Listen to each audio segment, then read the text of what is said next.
ती सगळ्यात मोठी म्हणून ओळखली जाणारी जुनी मिल असेल, लक्ष्मी विष्णू असेल, नरसिंगगिरजी असेल, जाम मिल असेल, अनेक मिलचा इतिहास आपल्या सर्वांना माहित आहे की त्या काळात कामगार आणि मालक मध्ये कोणीतरी गैरसमज करत पसरवत गेला. मालकांचा आणि कामगारांचा अंतर वाढवला गेला आणि गैरसमजुतीने त्या मोठमोठ्या मिल्स बंद पडल्या आणि त्यावेळीचे बेरोजगारीचा प्रश्न सोलापुरात निर्माण झाला. खऱ्या अर्थाने त्यावेळी सोलापूर अनेक वर्ष मागे गेलं. परंतु आंध्र असेल, इतर राज्यातनं आलेल्या या सर्व व्यापाऱ्यांनी सोलापूरला लघु उद्योजकाच्या माध्यमातून एमआयडीसी भागात असेल किंवा पूर्व भागात असेल लूमच्या माध्यमातून त्यावेळीच्या कामगारांना रोजगार देण्याचा प्रयत्न केला. खऱ्या अर्थाने त्यावेळेस कुठेतरी सोलापूर पुनश्च एकदा रुटीनवरती येण्याचा प्रयत्न आजपर्यंत झाला. सोलापूरच्या विकासासाठी पूर्व भागाचं खूप मोठं योगदान आहे.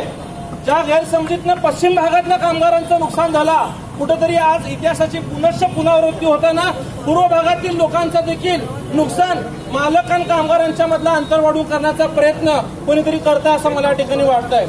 आज आपण पाहतोय अनेक अडचणी आपल्या या उद्योगाला आहेत. आज जीएसटीच्या सारख्या त्रासाला व्यापारी सामोरं जातोय. अकाउंटिंगचा प्रश्न त्या ठिकाणी आहे. नोटबंदीचा परिणाम आहे.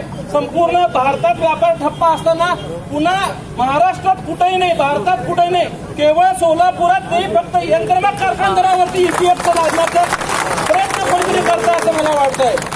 आज आपण खऱ्या अर्थाने विचार केला पाहिजे की कायदा कधी अस्तित्वात आला, कायद्याची अंमलबजावणी कधी होती, त्यावेळी सरकार कोणाचं होतं, आज सरकार कोणाचं आहे आणि आज केवळ यंत्रमाग कारखानाच हा हट्ट कशासाठी केला जातोय. आता नव्याने आपण बघतोय क्लबिंगचा हट्ट अधिकारी आपल्याला करतो.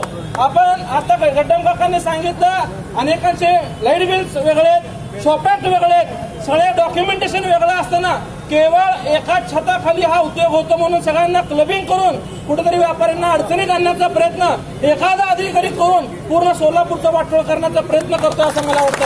एक छोटंसं उदाहरण झालं. एकीकडे शासन म्हणतंय की जीएसटीच्या अंतर्गत कुठलेही टॅक्स ठेवणार नाही, कुठलेही कर ठेवणार नाही. एक जीएसटी लादल्यानंतर पुन्हा ईपीएफच्या माध्यमातून दुसरा कर आपल्या मार्गी का लादला जातोय.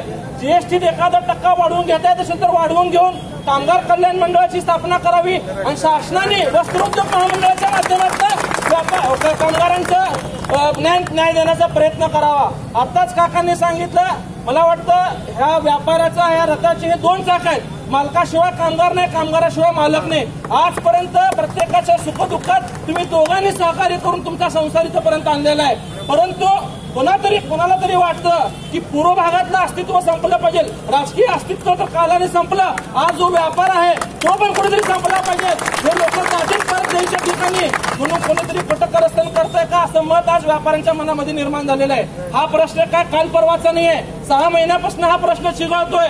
प्रत्येक शासनाचं लोकप्रतिनिधीचं कर्तव्य आहे दोघांना संघटित करून त्यांच्यामधला दुवा काढून मार्ग काढण्याचा प्रयत्न केला पाहिजे. परंतु मला वाटतं 6 महिन्यात कुणी त्याच्यावरती दाद घेतलं जात नाही.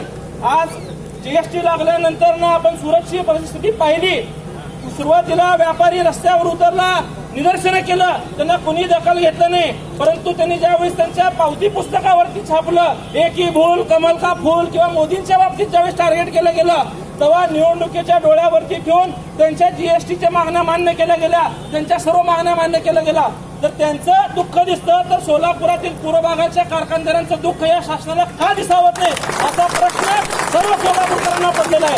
यातलं नुकसान फक्त मालकाचं होणार नाही. जसं कामगाराचा मुलगा आज कामगार होऊ इच्छित नाही तसं यंत्रमाग मालकांचा मुलगा देखील आज कुठेतरी इंजिनिअरिंग करून हैदराबादला कामाला जातो, पुण्याला कामाला जातो, मुंबईला कामाला जातो. ही वस्तुस्थिती आहे. पण खऱ्या अर्थाने हा रोजगार जर संपला तर फक्त मालक कामगार नाही तर संपूर्ण सोलापूरचं नुकसान होणार आहे. त्यामुळे शासनाने मी कालच आवाहन केलं की ज्येष्ठ नेते सुशीलकुमार शिंदे असतील, लोकप्रतिनिधी म्हणून प्रणिती शिंदे असतील, सुभाष बापू देशमुख वस्त्रोद्योग मंत्री आहेत, विजयकुमार देशमुख हे कामगार मंत्री आहेत व महेश कोटे पद्मश्री नाट्य संस्थेचे अध्यक्ष म्हणून सगळ्यांनी एकत्रित येऊन मुख्यमंत्र्यांची वेळ घेऊन त्यांना भेटावं आणि त्यांनी काहीतरी सामंजस्याचा तोडगा काढून कामगार व व्यापाऱ्यांचा कारखानदारांचा प्रत्येक अशी दिवाळी गोड करावी असे मला वाटतं.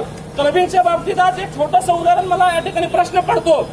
आपण अनेक जण पाहतो एखाद्या घरात एखादी आई शिक्षिका असती, वडील कुठेतरी बीएसएनएल किंवा रेल्वेमध्ये सरकारी नोकरदार असतो, मुलगा कुठला तरी व्यवसाय करत असतो. परंतु शासन इन्कम टॅक्स घेताना प्रत्येकाकडनं वेगळं वेगळं घेतो.